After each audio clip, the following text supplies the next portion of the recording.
یہ چار صاحبزادیاں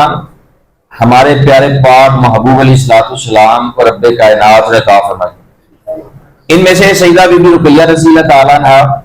اور سیدہ فاطمہ رضی اللہ عنہ کا وصال پاک رمضان مبارک میں ہوا۔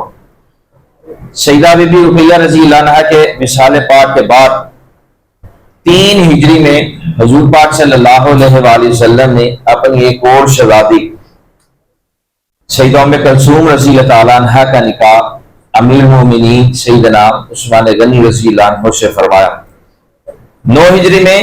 سیدہ بی بی ام کلثوم رضی اللہ تعالیٰ عنہ کا وصال پاک ہوا،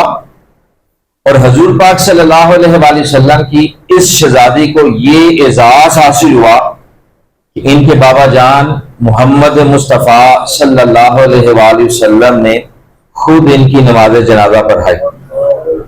اور پھر اپنے نورانی ہاتھوں مبارک سے مدینہ منورہ کے قبرستان جنت البقیع میں بھی دفن فرمایا۔